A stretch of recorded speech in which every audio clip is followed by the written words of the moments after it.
us by Story-Mitr. We have got a classy play for all of you, which is based on the story by Claire Bioko. The name of the book is The Book That Saved the Earth. Let me introduce you to all the characters. Presenting Navya Nagori as the historian.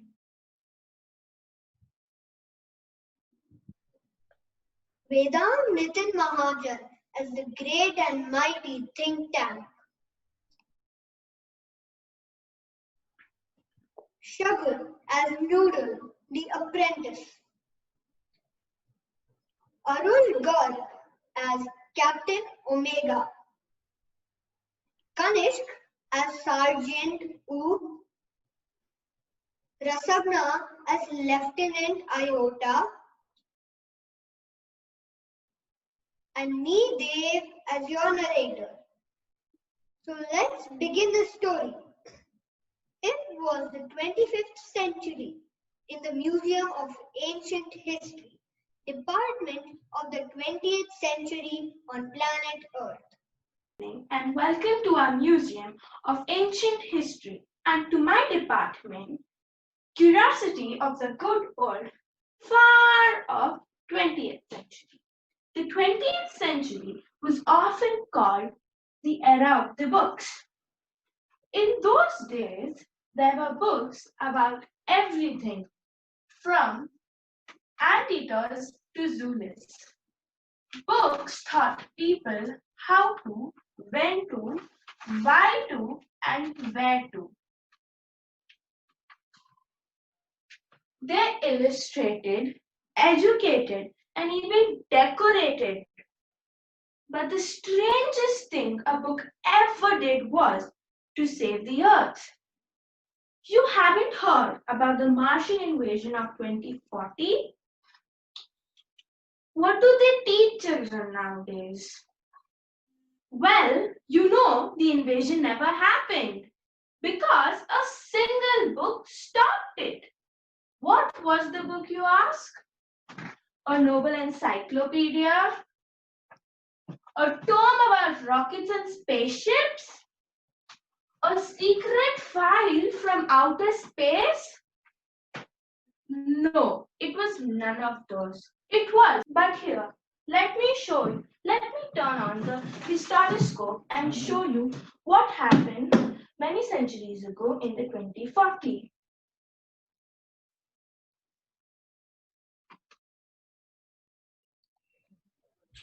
A great and mighty think tank, the most powerful and intelligent creature in the whole universe. What are your orders? You left out part of my salutation, Apprentice Noodle. Go over the whole thing again.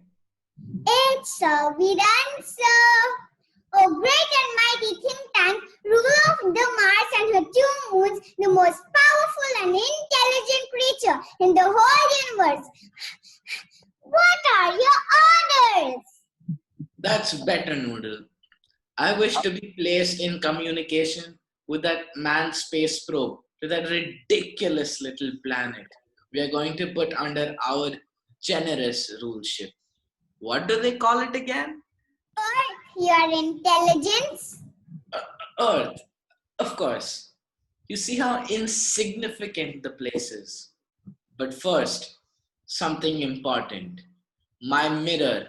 I wish to consult my mirror. It shall be done, sir.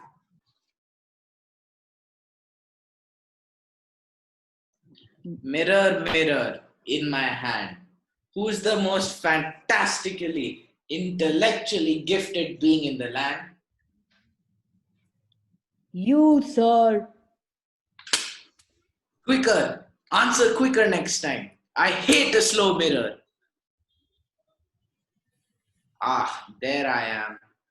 Are we Martians not a handsome race? So much more attractive than those ugly earthlings with their tiny heads. Noodle, you keep on exercising your mind, and someday you'll have a balloon brain just like mine. Oh, I hope so, mighty think tank. I hope so. Now, contact the space probe. I want to invade that primitive ball of mud called Earth before lunch. It shall be done, sir. I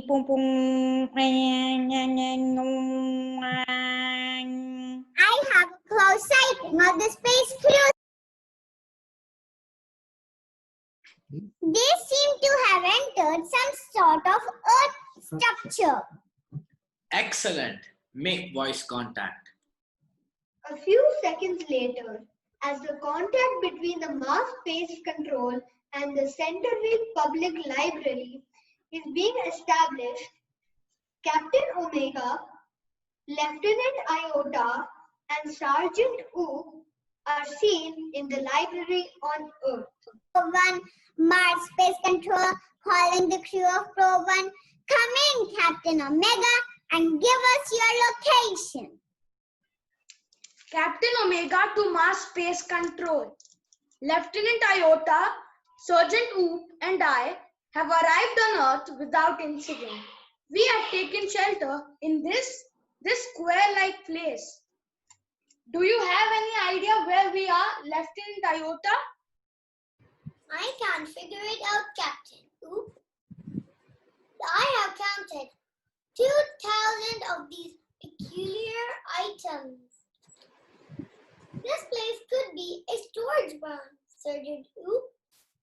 Even if I have been to 7 galaxies, I have no clue what these are. Maybe they are hacks. Haberdasheries. Perhaps the great and mighty think tank may give us the benefit of his thoughts on the matter. Elementary, my dear Omega. Hold one of those items up so I may view it closely. Yes, I understand now. Since Earth creatures are always eating, the place in which you find yourselves is undoubtedly a crude refreshment stand. He says we are in a refreshment stand. The Earthlings have a very strange diet. That item in your hand is called a sandwich. A sandwich. A sandwich? Sandwiches are the main staple of Earth diet. Look at it closely. There are 2 slices of what is called bread, and between them is some sort of filling. That is correct, sir. To confirm my opinion, I order you to eat it. Eat it? Do you doubt the mighty think tank? Oh, no, sir. But poor Lieutenant Iota has not had her breakfast. Lieutenant Iota, I order you to eat this sandwich. Eat it? Oh, Captain, it's a very good honor to be the first Martian to eat a sandwich. How can I be so impolite to eat before my surgeon? Sergeant Oop, I order to you to eat it immediately. Who, Lieutenant? Me, Lieutenant? For the glory of Mars. Mars. Eat it immediately. Feloop. Woohoo! Was it not delicious, Sergeant Two? Yes, sir. It wasn't delicious. I don't know how the Earthlings eat these sandwiches without water. They are dry as Martian dust. Sir, great and mighty think tank, I beg your pardon, but an insignificant bit of data floated into my mind about the sandwiches. It won't be worth much, but go ahead. Give us your trifling bit of data. Well, sir, I have seen severe films of the sandwiches. I noticed that the Earthlings did not eat them. They used them as some sort of communication device. Naturally, that was my next point. These are actually communication sandwiches. Think tank is never wrong. Who is never wrong? Great and and mighty mighty think think tank tank is never wrong. Therefore, I order you to listen to them. Listen to them. Listen to them. Do you have marbles in your ears? I said listen to them.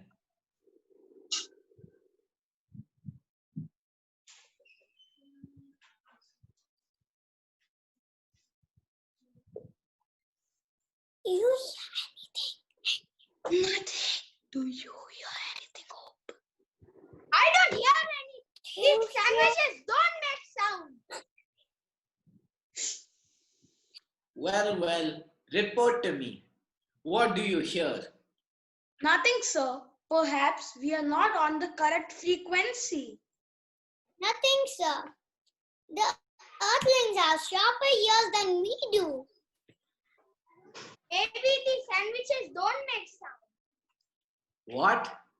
Does somebody suggest that the mighty think tank has made a mistake? Oh, no, sir. We'll keep listening. Please excuse me, Your Brilliance, but a cloudy piece of information is twirling around in my head. Well, twirl it out, Noodle, and I will clarify for you. I seem to recall that the Earthlings did not listen to the sandwiches. They opened them and watched them. Yes, that is quite correct. I will clarify that for you. Captain Omega, those sandwiches are not for ear communication. They are for eye communication. Now, Captain Omega, take that large colorful sandwich over there. It appears to be important. Tell me what you observe. It appears to contain pictures of earthlings. There seems to be some sort of a code. Code? I told you this was important. Describe the code. There's squiggles, dots, alongside pictures. Perhaps the earthlings are not as primitive as we thought. We must break the code.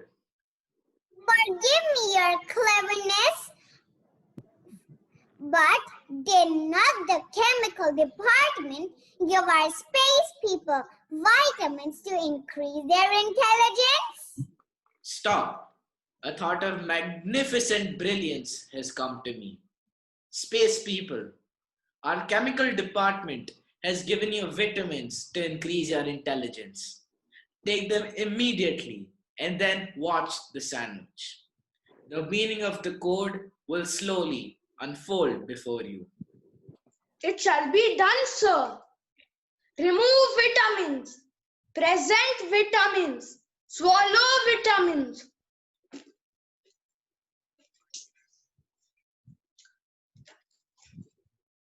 Excellent.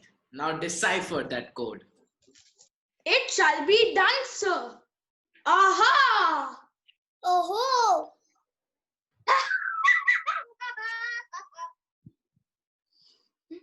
What does it say? Tell me this instant. Transcribe, Omega. Yes, sir. Mistress Mary, quite contrary, how does your garden grow? With cockle shells and silver bells and pretty maids all in a row. pretty men grow in a garden. Stop.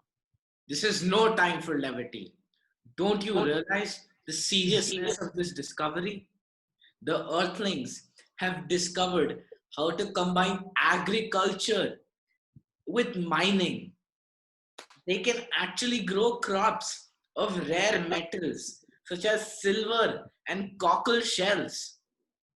They can grow high explosives too. Noodle, contact our invasion fleet. They're ready to go down and take over Earth, sir. Tell them to hold.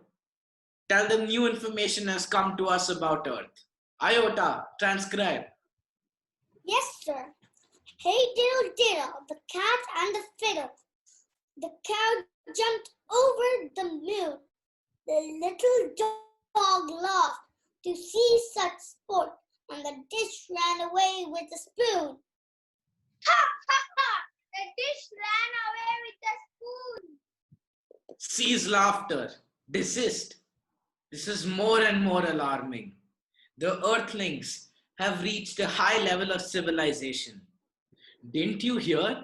They have taught their domesticated animals musical culture and space techniques. Even their dogs have a sense of humor. Why? At this moment, they may be launching an interplanetary attack of millions of cows. Notify the invasion fleet. No invasion today. Oop, transcribe the next code. Humpty Dumpty sat on a wall. Humpty Dumpty had a great fall. And all the king's horses and all the king's men couldn't put Humpty Dumpty together again. Sir, it looks like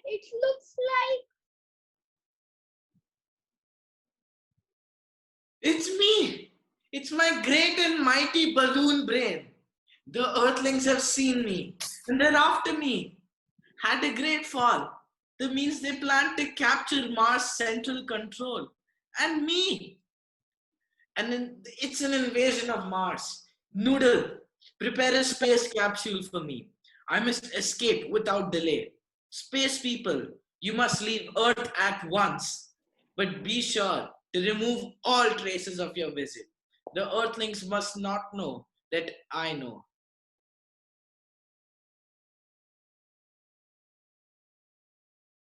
Where shall we go, sir? 100 million miles away from Mars. Order the invasion fleet to evacuate the entire planet of Mars. We are heading for Alpha Centauri, 100 million miles away.